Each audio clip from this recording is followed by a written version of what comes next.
৭৭ নং ঘোড়াকান্দা সরকারি প্রাথমিক বিদ্যালয়ের চতুর্থ শ্রেণীর একজন শিক্ষার্থী। আমি এখন একটি কবিতা আবৃত্তি করব। আবৃত্তি করছি কবি সুকুমার রায়ের কবিতা জীবনের হিসাব। বিদ্যে বোঝায় বাবু মশাই চড়ে শখের বোটে।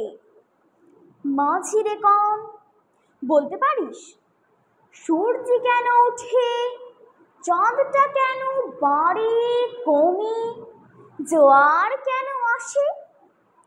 বৃদ্ধ মাঝি অবাক হয়ে ফেল ফেলিয়ে হাসে। বাবু বলেন, সারা জনম মরলি রে তুই ঘাঁটি, জ্ঞান বিনা তোর জীবনটা যে চারি আনাই মাটি।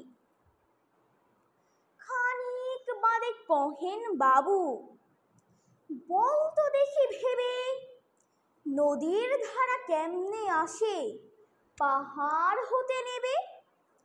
বলতো কেন লবণ পোড়া সাগর ভরা পানি? মাঝি সে কয়, আরে মশাই অত কি আর জানি। বাবু বলেন, এই বয়সে জানিস নেও তা কি, জীবনটা তো নিহাত খেলো অষ্ট আনাই ফাঁকি। আবার ভেবে কহেন বাবু, বল তোরে বুড়ো, কেন এমন নীল দেখা যায় আকাশের ওই চূড়ো? বলতো দেখি সূর্য চাঁদে গ্রহণ লাগে কেন? বৃদ্ধ বলে, আমায় কেন লজ্জা দিচ্ছেন হেন? বাবু বলেন, বলবো কি আর, বলবো তোরে কিতা, দেখছি এখন জীবনটা তোর পারো আনাই বৃথা। খানিক বাদে ঝড় উঠছে, ঢেউ উঠেছে ফুলে, বাবু দেখেন নৌকা খানি ডুবলো বুঝি দোলে। মাঝিরে কন, এ কি আপদ, ওরে ও ভাই মাঝি, ডুবলো নাকি নৌকা এবার, মরবো নাকি আজি? বৃদ্ধ বলে, সাঁতার জানো?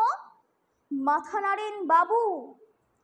মূর্খ মাঝি বলে, মশাই এখন কেন কাবু, বাঁচলে শেষে আমার কথা হিসেব করো পিছে। তোমার দেখি জীবন খানা 16 আনাই মিছে। ধন্যবাদ।